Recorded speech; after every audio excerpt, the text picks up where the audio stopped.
욥기 5장 17, 18절입니다. 하나님의 말씀은 욥기 5장 17절, 18절입니다. 받들어 읽습니다. 보라, 하나님께서 바로 잡으시는 사람은 복이 있도다.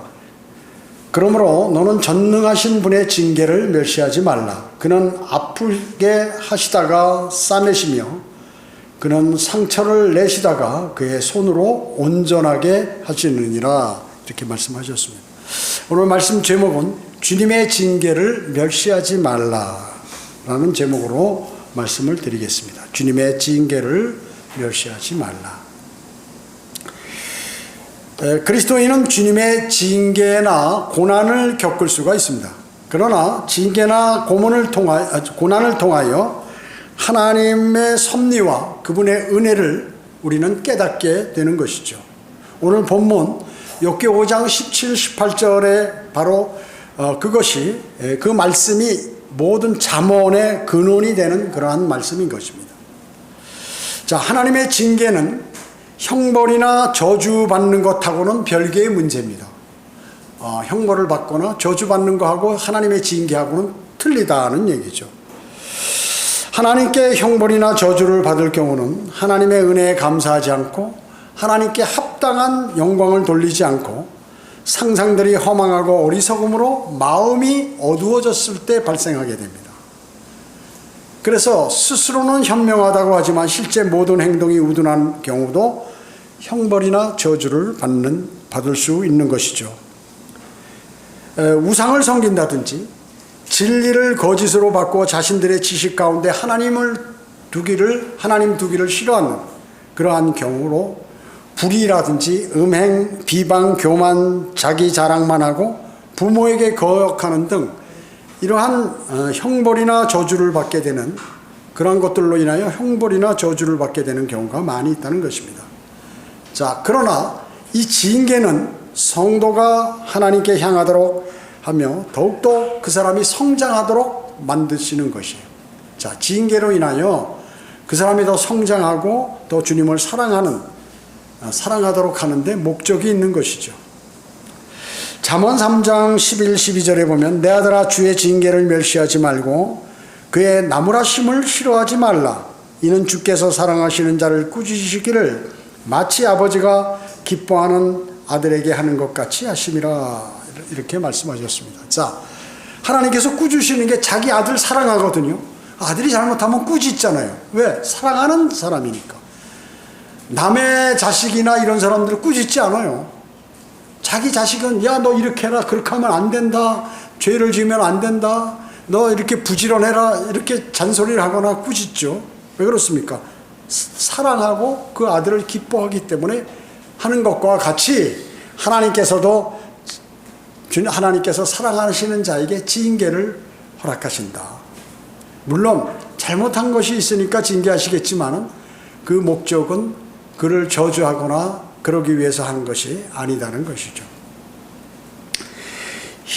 여러분 어떻습니까? 현명한 사람이라고 항상 좋은 일만 있는 것인가요? 그렇지 않죠. 복과 능력과 함께 그리스도인도 마찬가지로 훈련과 징계가 함께 온다 하는 것입니다. 어떻습니까? 요셉은 어때요? 감옥에. 그가 무슨 큰 잘못을 했나요? 그가 감옥 생활을 통해서 여러 가지 은혜를 받기 위해서 하나님께서 그가 감옥에 들어간 게 뭐예요? 감옥에 들어감으로써 이집트의 제2인자가 됐잖아요. 만약에 그가 감옥에 들어갔을 때 절망하고 아무 관심도 안 갖고 매일 괴로워하고 그러면 그런 일이 벌어졌을까요? 하나님께서 사랑하는 자에게 사랑하는 자를 감옥에 보내신 거예요. 그 후에 일어나는 역사들은 우리는 성경을 통하여 많이 보죠. 요셉에 관해서 창세기에 얼마나 많이 기록했습니까? 제일 많이 기록했잖아요. 중요하기 때문에 그렇습니다. 또 예수 그리스도의 예표이기 때문에 그렇죠. 여러분 야곱은 어때요? 야곱은 상당히 얍삽한 사람이죠. 이기심이 많은 사람, 자기를 상당히 하고 자기 형에게 그 장자권을 뺏고 여러 가지 수를 써가지고 말이죠. 또 자기 외삼촌과의 그 관계 속에서 아주 머리를 써가서 써가며 이렇게 했죠. 그런데 그가 정녕 주의 천사와 씨름해서 기도를 한 거죠. 기도. 자기가 곧 죽게 생겨서 형이 오는데 자기 잘못하면 인전 죽었다 생각한 거죠. 그런 상태에서 간절한 기도, 그 기도를 너무나 열렬하게 하다 보니까 이게 납작다리 위골돼 버렸어요. 뼈가. 그래가지고 어때요? 절뚝발이가 된 거예요. 그리고 인생을 절뚝절뚝거리면서 이제 살게 되는데, 사실 야곱은 그때부터 바른 사람이, 하나님과의 교제도 제대로 되고 바른 삶을 살게 된 것이에요. 다윗은 어때요? 자기 자녀들이 많이 죽었죠. 살해된 자녀들 때문에 자신이 더욱더 인생의 또 하나님과의 관계 속에서 어떻게 해야 할지를 알게 되었어요. 바울은 어떻습니까? 육체에 한 가시가 있었어요. 그래서 자신이 육신적인 그러한 생각과 행동을 하게 되면 그냥 그 아픈 눈을 쑤시고 말이죠. 고통스러워 주님께 살려달라고 기도할 수밖에 없어요. 자, 이와 같이 주님께서 쓰시는 사람은 지인계가 있는 것이에요. 그래서 그 지인계를 통하여 그 사람의 믿음이 더 강성해지고 주님을 더욱더 신뢰하는 사람으로 변하게 된다는 것입니다. 하나님의 나무라심을 싫어하거나 그분의 책망에 낙심하는 것은 지쳐서 올바르게 되고자 하는 것을 지쳐가지고 올바르게 되는 것을 그만두고 하나님 섬기는 것을 중단해 버리는 것, 그래서는 안 된다 그 얘기죠. 그래서는 안 돼요. 그것이 바로 지인계를 무시하는 거예요. 지인계를 경시하고 무시하면 커다란 위험에 처할 수 있습니다. 사람이, 그리스도인이 특히나. 마귀가 성도들을 서서히 지치게 해서 마음을 바꾼다든지 포기하든지 계획을 변경하든지 하도록 그렇게 유도하는 것입니다. 여러분들을 유도하는 것이, 여러분의 믿음이 점점 약화되도록 그 여러 가지 환경을 조성하는 것이죠. 예레미야 15장 18절에 보면 어찌하여 나의 고통이 영속되며 나의 상처가 낫지 않고 치유되기를 거부하나이까. 주께서는 내게 전적으로 거짓말쟁이 같이 되시며 끊기는 물같이 되시겠나이까. 너무 고통스러우니까 왜 내 고통이 이렇게 심합니까? 왜 제가 치유되기를 거부하십니까? 주님, 저에게 그 생수를 주셔야 공급하셔야 되는데 그걸 끊어버리십니까? 왜? 이렇게 고백하는 것이죠. 하나님의 말씀에 순종하고 복종했는데도 물질적인 번영과 육신적인 건강 문제가 해결되지 못하니까 이제 실망해서 하나님께 복종하기를 그만두고 하나님을 거짓말쟁이라고 이렇게 얘기하고 있는 사람이라, 그거예요. 이러한 잘못에 빠질까봐 오늘 저는 이 말씀을 드리는 것입니다. 이스라엘이 이집트에서 탈출해서 카나스 바네아에 진을 치고 있을 때 가나안 정복을 위해서 각 지파에서 한 명씩 12명을 그곳에 정탐꾼으로 파견했어요. 보냈어요. 그들이 돌아왔을 때 어떻습니까? 여호수아와 칼렙을 빼놓고 그 10명의 정탐꾼들이 이제 우리는 죽었다. 그들은 강하고 그들의 성벽은 막강하고 우리는 그들 앞에 섰을 때 메뚜기 떼 갖고 이건 이제 큰일 났다. 차라리 이집트로 돌아가자. 이렇게 얘기했던 것입니다. 즉 가나안 정복의 불가능성을 얘기한 거예요. 하나님께서는 어떻게 말씀하셨나요? 가나안을 향해 가라. 너희 그것을 정복하라. 그 말씀은 뭐냐면 내가 책임지겠다는 거거든요. 내가 그것을 다 너희가 정복할 수 있도록 해주시겠다. 그런데 인간들이 가서 보더니 눈으로 보는 것만으로 이거 끝났다. 이제 우린 다 죽었다. 그 얘기죠. 그것으로 인해서 그들은 40년간 거기에서 광야에서 헤맸던 것이에요. 그리고 20세 이상의 모든 그러한 사람들은 여호수아와 칼렙을 빼놓고 다 광야에서 죽어버렸어요. 그리고 적과 끓이 흐르는 가나안 땅에 들어가지 못했어요.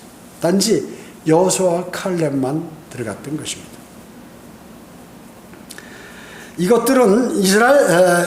이것을 들은 이스라엘 백성은 어때요? 하나님의 위대하심과 그 약속을 잊어버렸어요. 잊어버리고 이제 끝났다. 즉시 불평하며 이집트로 다시 돌아가자고 한 것이죠. 하나님께서는 그들을 돕지 않을 것으로 생각하고 지쳐서 포기한 것이죠. 포기하도록 만든 거예요. 누가 그렇겠습니까? 마귀가 그렇게 한 것이죠. 자, 그러면 첫 번째, 하나님께서 징계하시는 이유는 무엇이겠습니까? 하나님께서 징계하시는 이유. 징계받는 사람은 어떻게 해요? 징계받는 사람을 하나님께서 겸손하게 만들기 위해서 징계하십니다. 우리가 어때요? 학교 다닐 때 공부 잘하면 상당히 교만해지죠, 사람이 몸이 너무 건강하고 자기는 병 한 번 안 들면 사람이 교만해집니다. 또 자기는 돈을 잘 벌고 그렇게 하면 사람이 어때요? 교만해져요. 그때 그 낮추시기 위해서 징계를 하시는 거예요. 만약에 그거를 그대로 갖고 있으면 어마어마한 벌을 받기 때문에 이미 사전에 차단하시는 것이죠. 사도 바울은 낙원으로 끌려가서 이루 말할 수 없는, 말로 다 설명할 수 없는 그러한 말씀을 예수 그리스도로부터 들었습니다. 그것은 사람들에게 말하도록 허락되지 않은 것이에요. 너만 알아라. 예수님께서 너만 알아라. 너 그렇지만 절대 이 얘기는 하지 마라. 이렇게 하신 것이죠. 사도 바울이 지극히 위대한 계시를 많이 들었으니까 어때? 자기는 앞길을 다 하는 거예요. 앞에 무슨 일이 벌어질지. 그러니까 어때? 교만해지겠죠. 사도 바울도 인간이니까. 그래서 그것을 방지하기 위해서 육체의 한 가시, 사탄의 사자, 그 눈병으로 추정되죠. 그걸 주셨던 것입니다. 그는 그것으로 인해서 하나님 앞에 겸손할 수 있었어요. 그래서 아플 때마다 그분께 간절히 기도해서 그것을 낫도록 하고 다시 또 일을 수행하고 교만해지면 또 이게 아프고 그랬던 것입니다.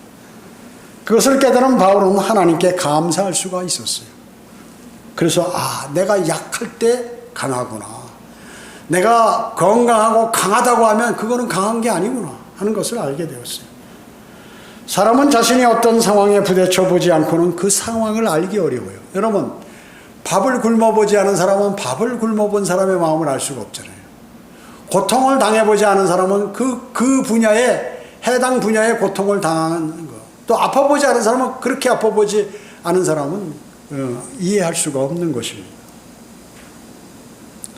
어떠한 고난에 있는 사람도 그가 하나님과 진정 교제하며 위로를 받을 수는 있는 것이죠.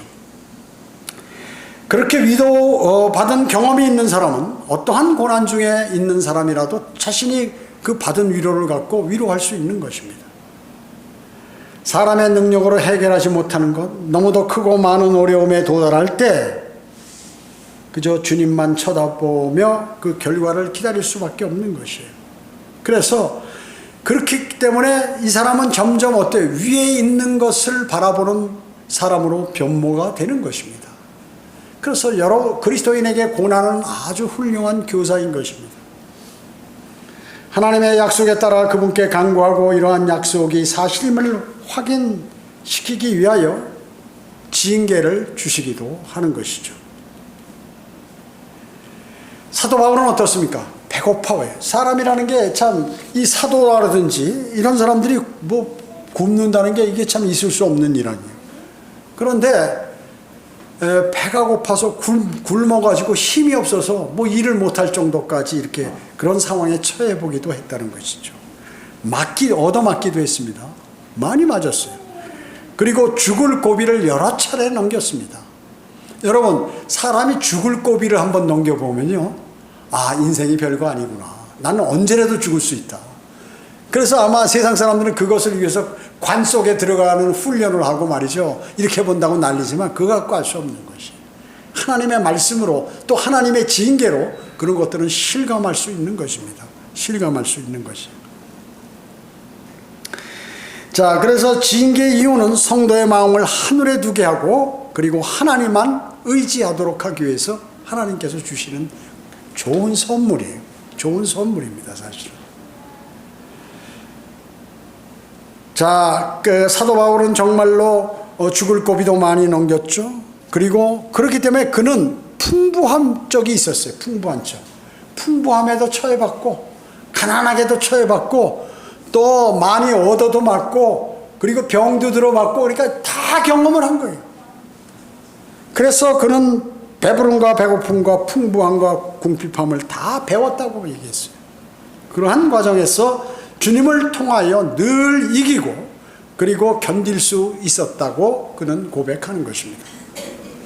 징계를 통해 전능하신 하나님만으로 충분히 그 시련을 이길 수 있는 그러한 것이죠. 그것을 우리에게 인식시켜 주시기 위해서 징계를 주시기도 하는 것입니다.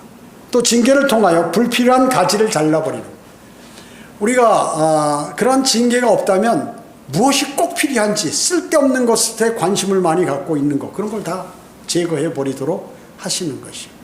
여러분 어때요? 그 나무가 열매를 잘 맺으려면, 가지가 무성하고 잎이 무성하면 열매가 잘 맺나요?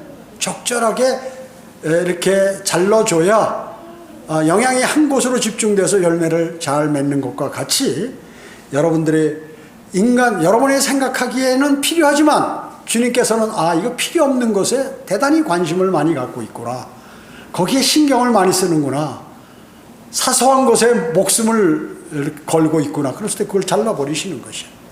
여러분이 너무 돈을 좋아하죠. 돈을 벌 수 없도록 만들어버리시기. 또 하나, 때로는 여러분이 무엇을 좋아하는 거 있죠? 그것을 못하도록 막으신다 그 얘기죠. 여러분의 나쁜 성격, 나쁜 일들, 그런 것들을 하나하나 제거해 버리시는 거예요, 주님께서. 여러분, 나무가 가지치기를 하면 어때요? 그 나무는 아프겠죠? 고통이 있겠죠? 여러분은 그 과정에 고통을 겪으시는 것이라는 것입니다. 징계를 통하여 자기 생각과 판단이 옳다는 자기 의의를 포기하도록 만들어. 내가 이것이 옳다고 생각해서 내가 이걸 했더니 결국에는 망하는 거구나 하는 것을 깨닫게 해주신다고 얘기죠. 내가 이래서는 안 되겠다. 주님과 교제하고 주님의 인도하심을 받아야겠다. 이렇게 하도록 하신다는 것입니다. 그러나 때로는 자신의 어리석음이나 죄를 버리지 못하기 때문에 징계를 받는 경우도 생기는 것이죠. 시편 107편 17절에 보면 어리석은 자들은 그들의 죄가와 그들의 죄악으로 인하여 고통을 받으며, 사람들이 왜 고통받는다고요? 어리석기 때문에 고통받아요. 어떤 사람은 말이죠, 여러 가지 세상 사람들도 그런 게 많이 있잖아요. 다단계 판매하면 돈이 많을 벌 것이라고 말이죠. 어떤 젊은 사람이 와서 그냥 좋은 차 타고 오면서 통장을 탁 보이는데 몇 억이 한꺼번에 들어온 이런 통장을 보여가면서 서울 강남에서 말이죠, 사람들 모아놓고 말이죠, 그거를 막 강의를 하는 거예요.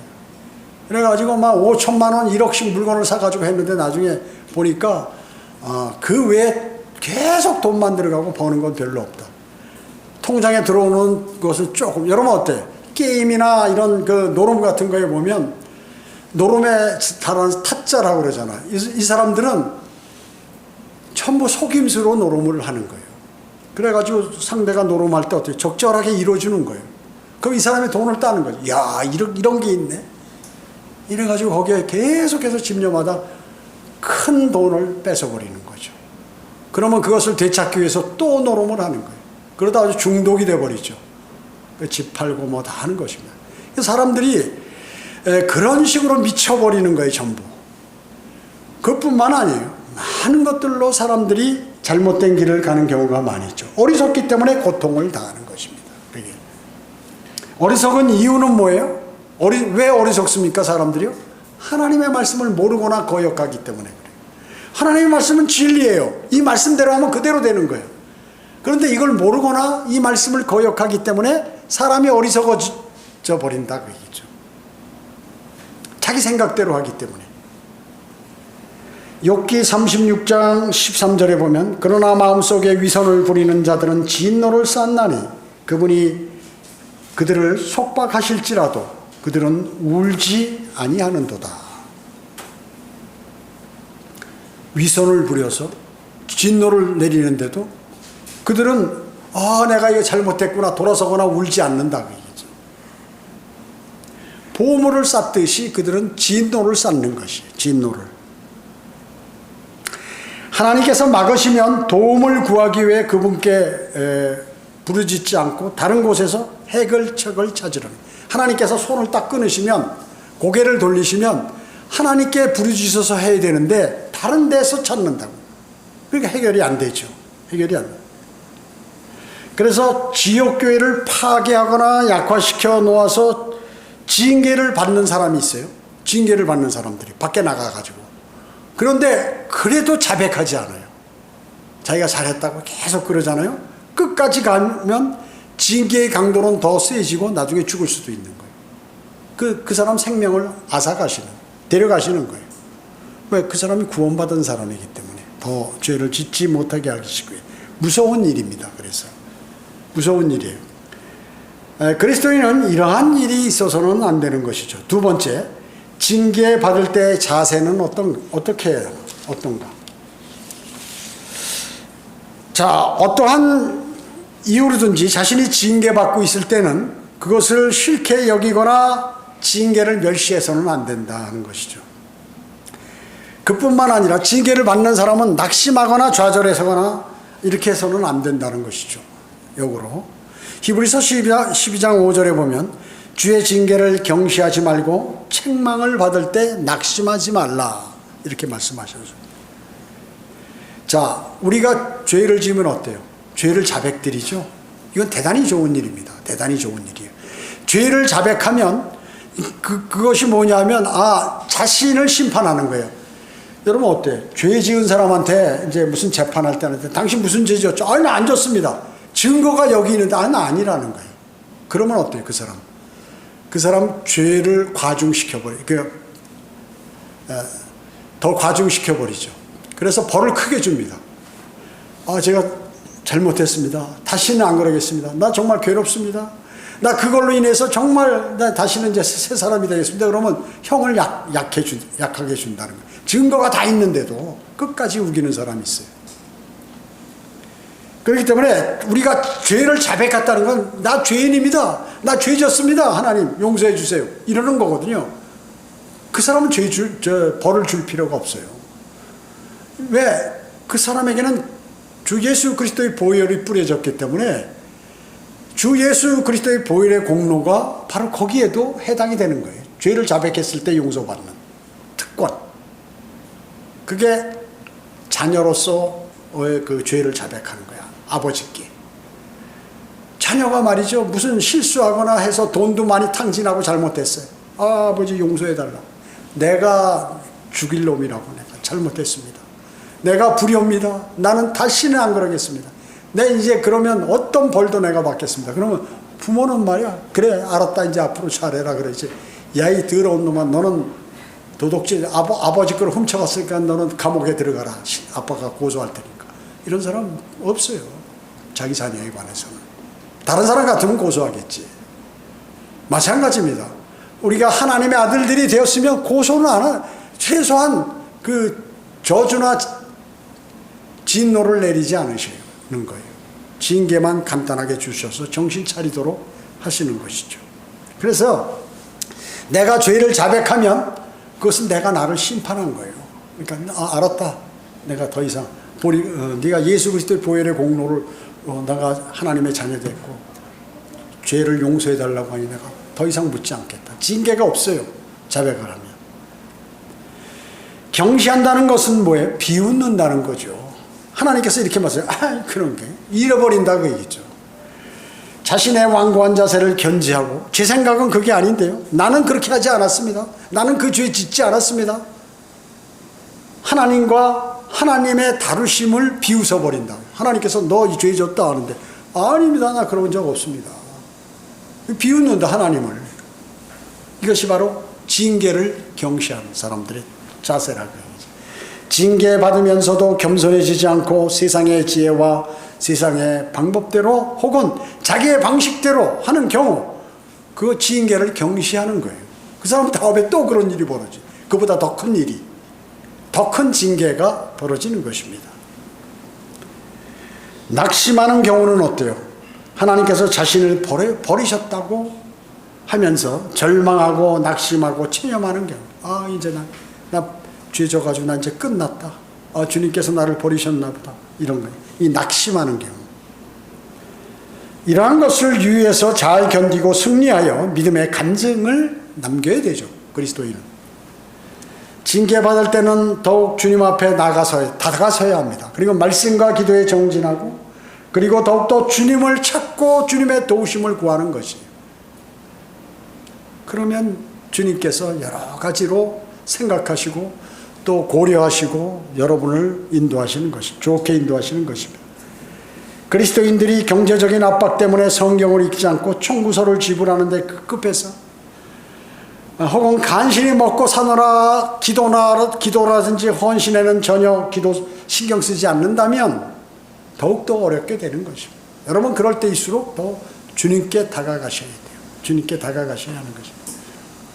그렇지만 단지 잘못을 저지르는 사람이거나 타락한 사람만 징계하는 것이 아니라 하나님께 죄를 지어서 믿음에서 뒤로 물러난 사람이라든지 또 그렇지 않은 사람이든지 또 그분께서 받으시는 사람이라도 모든 자녀에게 주님은 채찍질을 하시는 분이에요. 여러분 말이 어때요? 말이 지금 달리고 있는데 더 잘 달리라고 채찍질 하잖아요. 더 잘 달리라고. 그와 마찬가지다. 세 번째, 징계의 결과는 어떠한가?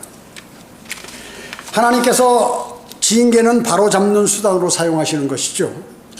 야고보서 1장 3, 4절에 보면 이는 너희의 믿음의 시련이 인내를 만들어내는 줄을 너희가 알미라. 그러나 인내를 온전히 이루라. 이는 너희가 온전하고 잘 갖추어져 아무것도 부족함이 없게 하려 함이라. 이렇게 말씀하셨습니다. 자, 이런 시험을 뭐라고 해요? 믿음의 테스트라고 합니다. 하나님께서 여러분 테스트해 보는 거예요. 테스트. 해보기 위해서 여러분에게 시험과 시련이 닥친다. 그러기에 그 시련과 시험을 인내로 잘 견뎌내 그 결과가 어때요? 기쁨으로 변화버린다. 여러분이 잘 참으면 내가 참기를 잘했다. 이걸 이겨내길 잘했다 하는 것이죠. 징계를 받은 사람은 무엇인가 깨닫게 되고 그러한 유사한 상황에 대해서 잘 대처할 수 있는 면역이 생깁니다. 그래서 다음에 그런 일이 있으면 이거 쉽게 지나가 버리는 것이에요. 여러분은 어떻습니까? 예를 들어서 경험이 적고 그러면 막 바쁜 일이 많고 그러면 그 일을 처리하기가 힘들죠. 누구나 힘들어요. 다 힘들어. 그런데 그 일을 해본 사람은 이렇게 하고 빨리 다른 일을 또 이렇게 준비하고 해서 그 일을 다 수행해 나가요. 그러나 그렇게 해보지 못한 사람은 어떻게 해요? 한 가지 일하다 그게 막히면 다른 일을 못하는 거예요. 다른 일을 못하는 것입니다. 그 다음으로 나갈 수가 없어요. 그렇잖아요? 여러분, 이 성경대로 믿는 사람들의 믿음에도 그래요. 다 바쁘잖아요. 바빠도 여러 가지 고난과 어려움 해본 사람은 이때 뭐가 이렇구나. 수련회 끝나고 바쁘고 하기 때문에 거리 설교할 시간도 없다. 그러면 어떻게 해야겠다. 설교도 준비해야 되는데 그러면 어떻게 해야지. 이게 어마어마하게 바쁘죠. 어마어마하게. 근데 그걸 안 해본 사람은 병 들어버려요. 몸이. 그 준비하다가. 힘들어요. 그게. 그냥 되는 게 아니에요. 그래서 모든 또 주님으로부터 징계를 받으면서 본 사람은 내가 그때 이렇게 징계받았지. 이때는 이렇게 해야지. 이것이 척척척척 된다. 여러분은 많은 믿음의 경험과 그리고 시험을 겪는 것은 여러분에게 대단히 좋은 일이요. 그것이 모두 모아져서 그리스도의 심판석에서 멸류관으로 배치된다는 것입니다. 자, 이러한 그 징계로 자신의 잘못한 것을 생각하고 언제 우리는 바른 길로 가게 되죠. 바른 길로 가게 되는 것입니다. 부모가 어린아이 잘못했을 때 아주 남의 것을 훔쳐왔을 때 그래 너 잘했다 그냥 갖다만 줘라 이렇게 해버리면 어떻게 되나요? 나중에 이거 남의 것을 훔쳐도 칭찬을 받는구나. 이래서 훔치는 사람이 돼요. 훔쳐왔는데 부모에게 호되게 혼나는 거예요. 다시는 남의 거 손을 안 대죠. 다시는. 마찬가지예요. 그리스도인도 믿음 생활, 이거 내 멋대로 생각하고 한번 내가 이렇게 판단대로 해봐야지. 주님의 말씀보다는 이렇게 하는 게 나을 거야. 내가 다 경험해봤어 하면서 했을 때 그 실패하고 좌절하게 되면 어떻게 돼요? 주님의 말씀이 맞구나. 이제 다음부터는 주님의 말씀을 따라야지. 주님의 인도하심을 받아야지. 이렇게 되는 것입니다. 자, 이런 지극한 어려움을 통해서 하나님께 도움을 요청하게 되고 계속 그러한 삶으로 주님께서 인도해 주셔요. 요청하면. 시련을 극복하는 그리스도인을 위해서는 무엇이 준비되어 있냐면 생명의 면류관이 준비되어 있는 것입니다. 야고보서 1장 12절에 시험을 견뎌내는 자는 복이 있도다. 이는 그가 시련을 거친 후에 주께서 자기를 사랑하는 자들에게 약속하신 생명의 면류관을 받을 것이기 때문이라. 이렇게 말씀하고 있습니다. 자, 시험을 견디는 자가 뭐예요? 믿음의 테스트에 낙오하지 않고 합격한 사람이에요. 시련을 거쳐 시험을 견뎌내는 그 힘은 내가 그리스도인으로서 시련을 당하고 시험을 막 이겨내가는 거예요. 어렵잖아요, 그게. 고통당하는 게. 그걸 참는 게. 자, 이러한 것을 잘 이겨내가는 그 힘은 어디서 나오나요? 주님을 사랑하는 사람만이 그것을 이겨낼 수 있어요. 주님을 사랑하는 것 때문에 그 어려움을 참는 거예요. 그 어려움을 참는 것이에요. 제가 큰 지역교회에서 영적 전쟁을 한 몇 차례 치러봤을 때, 그냥 작은 거 말고 큰 거. 그랬을 때 너무 고통을 당하는 거예요. 그때 그것을 참고 이겨낸 것은 뭐냐면 오직 주님을 사랑하기 때문에 이겨낸 것이에요, 사실은. 그렇지 않으면 그냥 포기해버렸죠. 나 차라리 그냥 내가 그냥 주님을 잘 섬기면서 무슨 하나님의 사역이야. 그냥 주님을 잘 섬기고 그렇고 내가 필요하면 복음 전하고 이러면 되지. 이랬을 텐데 그것을 이겨낸 것은 주님을 사랑해요.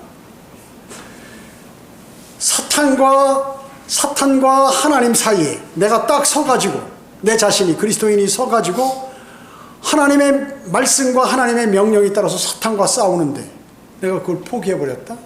하나님 망신당하는 거지. 주님을 사랑하기 때문에 그걸 견디고 이겨내는 것이에요. 여러분도 마찬가지일 것이에요. 군대에서 훌륭한 장군이 되려면 장교 교육을 받을 때 극심한 어려움들을 다 겪고 훈련을 받고 장교를 인간해서 수년 동안 작전 능력과 전투 경험을 쌓아야만 많은 부하들을 통솔하고 지휘하고 전쟁에 나가서 승리할 수 있다. 그와 마찬가지예요. 모든 일들은 하루아침에 이루어지는 것이 아닙니다.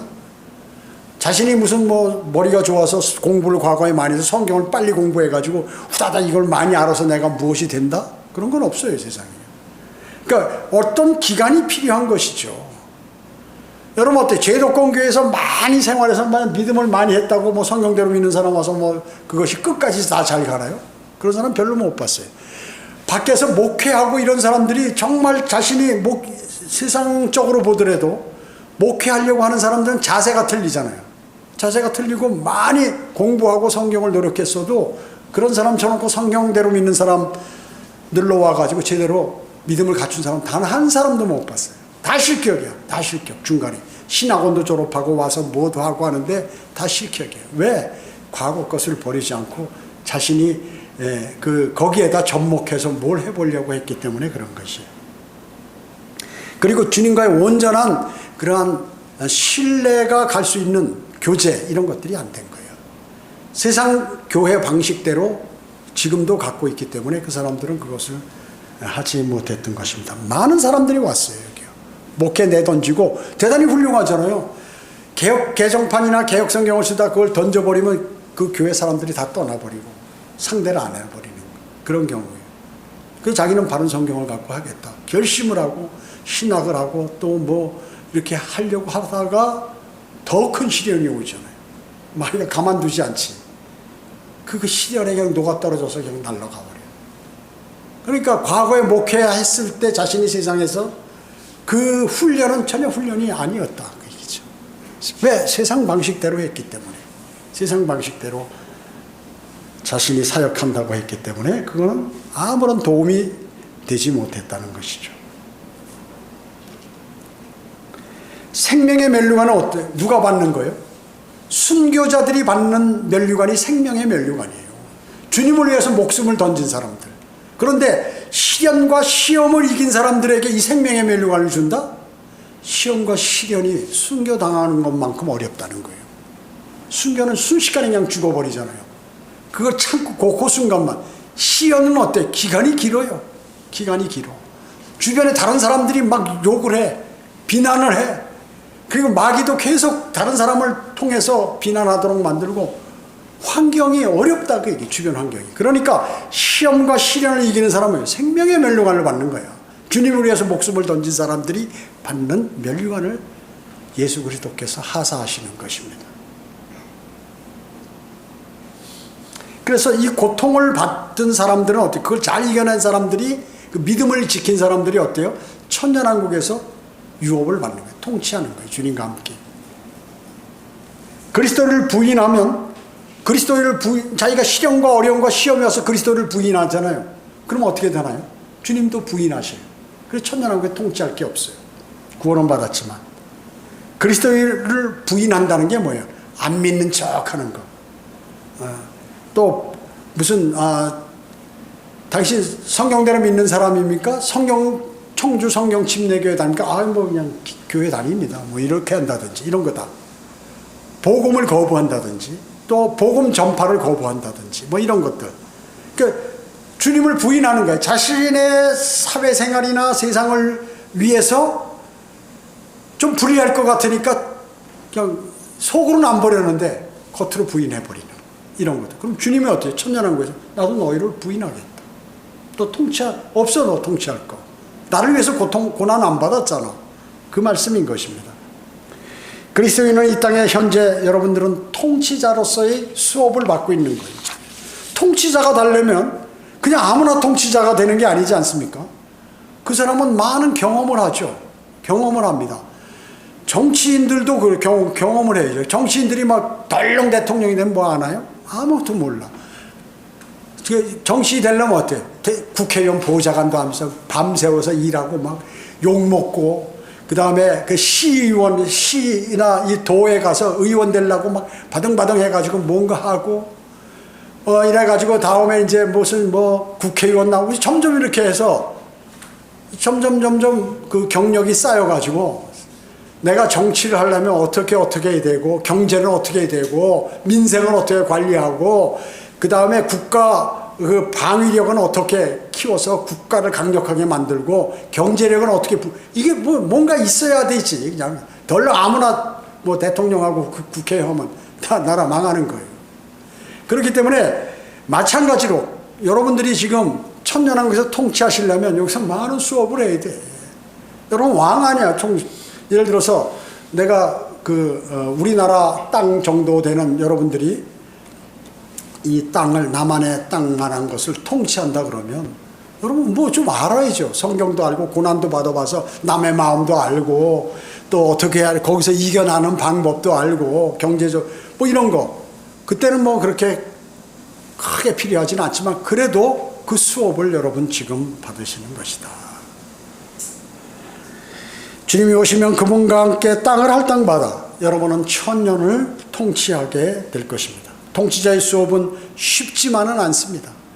극심한 어려움과 고뇌로부터 자신을 훈련하고 승리해야만 한다는 것이죠. 승리해야만 하는 것이에요. 그러기 위해서는 항상 성령으로 충만하고 주님과 교제하며 말씀을 그런 상기하고 그리고 기쁨으로 감사함으로 영적 전쟁에서 여러분 모두는 승리하셔야 합니다. 그것이 여러분들에게 주님께서 주시는 선물이에요. 징계도 그렇고 그 징계를 통하여 영적 전쟁에 승리하고 그리고 고난을 잘 이겨내고 인내함으로 천년왕국에서 여러분 주님과 함께 통치하시는 것입니다. 기도하겠습니다. 전지전능하시고 자비로우신 아버지 하나님 감사드립니다. 저희들 주님께서 베풀어 주신 많은 은혜들이 있습니다. 그 은혜들을 알지 못하고 우리 자신의 길로 가다가 잘못 들어서서 주님께 징계를 받는 경우도 많이 있었습니다. 그러할 때 저희는 그 징계가 우리에게 얼마나 큰 도움이 되고 그리고 우리가 성장하는 데 효과가 있었는지 우리는 잘 압니다. 그래서 주님의 징계를 받을 때 그 징계를 경시한다든지 오히려 반대로 낙심하는 경우가 있어서는 안 된다고 주님께서는 말씀하고 계십니다. 그것을 잘 견뎌내고 이겨내면 또 인내하면 주님께서 기쁨으로 우리에게 모든 것들을 안겨주시겠다고 말씀하셨습니다. 그러한 말씀을 신뢰하고 우리가 그대로 주님의 말씀대로 살아가도록 주님 인도해 주십시오. 은혜 감사드리오며 다시 오셔서 저희를 데려가실 주 예수 그리스도의 이름으로 기도드립니다. 아멘.